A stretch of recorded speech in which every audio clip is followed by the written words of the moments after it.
Hello everyone and welcome back.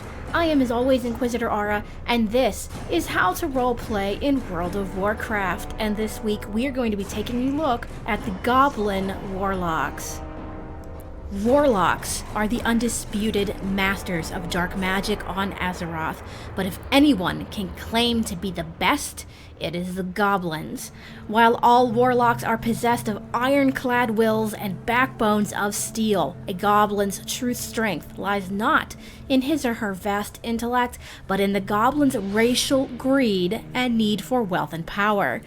Goblin warlocks can, and do, call on the same dark powers as the rest of the Black Council, but they do it with a different agenda. It is not power for the sake of power, like most other warlocks. To a goblin, power is a tool of acquisition.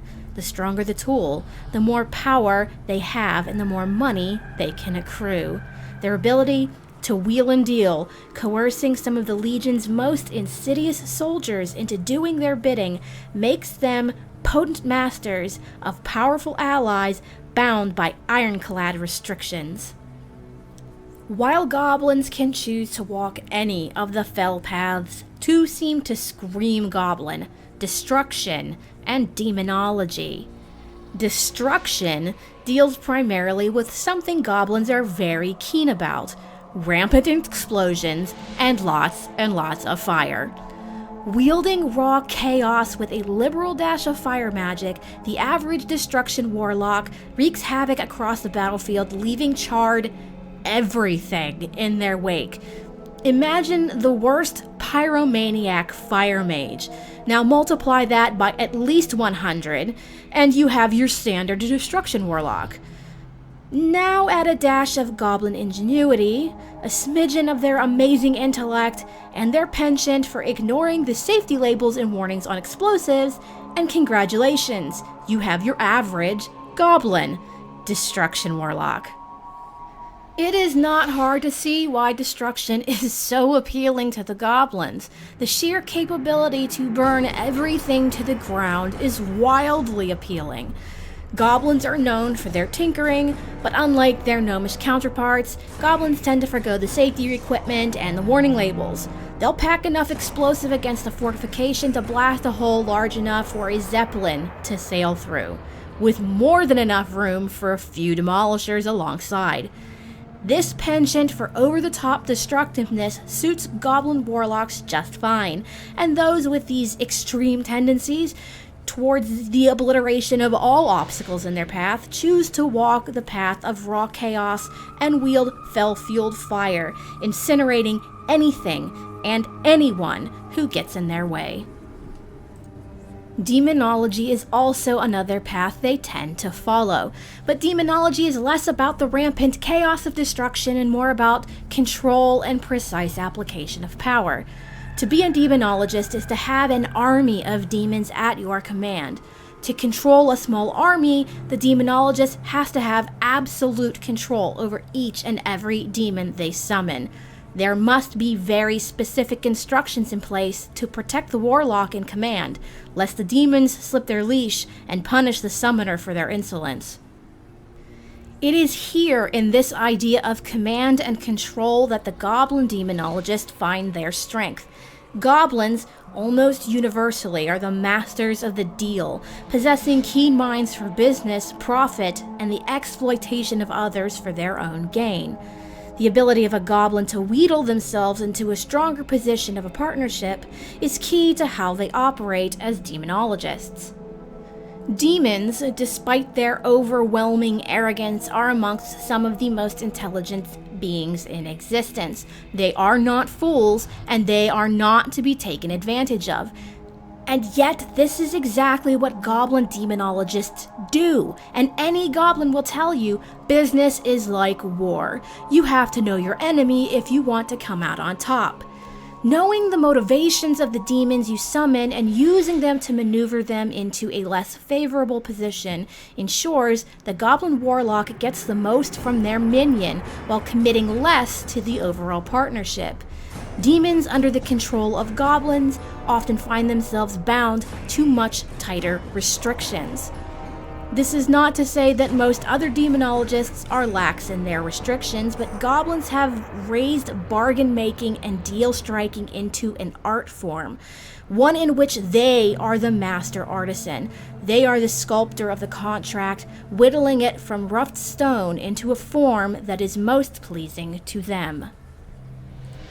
And while destruction and demonology very obviously fit into a goblin's mindset, that is not to say goblins cannot be affliction warlocks. But when you look at destruction and demonology, it's not hard to see why most goblins would choose one of those two paths instead. That being said, there is an insidiousness to affliction that may appeal to goblins who tend towards pulling the strings rather than being upfront and in your face. Affliction is the slow corruption, the subtle shift. It's sneaky and in the shadows, focusing on diseases and curses that weaken their opponents' minds, bodies, and souls. Such tactics can be used to devastating effect by goblins who choose to undermine the enemy and manipulate them over a period of time. Consider this. When you are sick or simply not feeling well, your mind often drifts from whatever it is you're doing to this sense of illness. It makes it hard to think and hard to concentrate. Having the ability to invoke such sensations could be a very useful tool in the hands of a goblin that has more than enough time on his hands. Now that we've covered all of that, let's look at some role-playing tips for Goblin Warlocks. While the Alliance tends to hide their warlocks, the Horde races tend to be much more open about it despite orcish hatred. Even amongst the Horde races, the goblins care little for who knows their warlocks, a trait they seem to share with the Forsaken. Being openly warlocks can be used as a tactic to gain power. Warlocks are just as mistrusted as demon hunters and death knights, since they all share the same stigma of calling on power once used against the mortal races of Azeroth. And just like demon hunters and death knights, warlocks wield magic beyond the understanding of most people, which is why it's so terrifying. Wielding this kind of power has its benefits. Going into a meeting with someone and displaying this power openly is a tool meant to put the other person off their guard. They may be afraid of you or may act hostilely towards you. Both of these are reactions you've likely prepared for and are ready to use against others because these put you into a position of power. People showing fear will often unconsciously try to please you in order to ensure their safety, and people showing hostility are focused on their hatred and are less likely to take you seriously. It gives you a serious advantage in a situation where you are trying to bargain for something. Showing somebody who's hostile to you that you are willing to work with them often sets them off their guard a little bit. It catches them in a situation they did not expect to find themselves in, something a goblin could easily pounce on and use to their advantage. Goblin warlocks aren't warlocks because they stumbled across it. Most are warlocks because they recognize the power it gives them, power that can be used to turn a tidy profit.